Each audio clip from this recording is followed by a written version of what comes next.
ആറുവരിപ്പാതയിലൂടെ അതിവേഗത്തിൽ പായുന്ന limited stop bus. Driver വലതു കൈയിൽ മൊബൈൽ ഫോൺ പിടിച്ച് സംസാരിച്ചുകൊണ്ട് വാഹനം നിയന്ത്രിക്കുന്നു.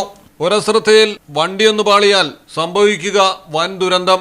മറ്റു വാഹനയാത്രക്കാരും അപകടത്തിൽ ഇരയാകും.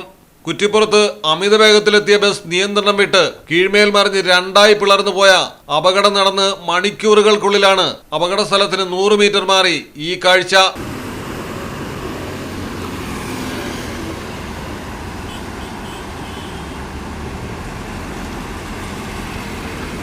കോഴിക്കോട് തൃശൂർ റൂട്ടിലോടുന്ന ശാസ്ത ബസ്സിലെ ഡ്രൈവറാണ് ഗുരുതര നിയമലംഘനം നടത്തി ബസ് ഓടിച്ചു പോകുന്നത്. കുറ്റിപ്പുറം താലൂക്ക് ആശുപത്രിക്ക് സമീപമുള്ള ദേശീയപാതയിൽ നിന്നാണ് ദൃശ്യങ്ങൾ പകർത്തിയിരിക്കുന്നത്.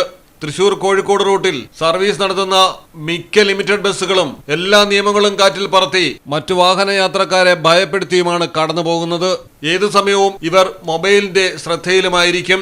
മറ്റു ബസ്സുകളിലെ ഡ്രൈവർമാർ, കണ്ടക്ടർമാർ നൽകുന്ന നിർദ്ദേശങ്ങൾ മൊബൈലിൽ എത്തിക്കൊണ്ടിരിക്കും. ഇതനുസരിച്ചാണ് വേഗത കൂട്ടുകയും കുറയ്ക്കുകയും ചെയ്യുന്നത്. ശാസ്ത ബസ്സിലെ ഡ്രൈവർ നിരന്തരം ഈ നിയമലംഘനം നടത്തുന്നത് കണ്ട് നാട്ടുകാരാണ് ദൃശ്യങ്ങൾ പകർത്തിയത്. ഈ വിധം ചീറിപ്പായുന്ന ബസ്സുകൾക്കെതിരെ മോട്ടോർ വാഹന വകുപ്പിന്റെ മെല്ലെപ്പോക്ക് നയവും ഇത്തരം ഗുരുതരമായ നിയമലംഘനങ്ങൾക്ക് വളമായി മാറുകയാണ് കാലങ്ങളായി. മലയാളം ടെലിവിഷൻ, മലപ്പുറം. അതെ, ഇതൊക്കെ ഇത്തിരി മെനക്കേടുള്ള പണിയാ. അതിന് നീ മെനക്കെടുന്ന് ഞാൻ ഇതുവരെ കണ്ടിട്ടില്ലല്ലോ.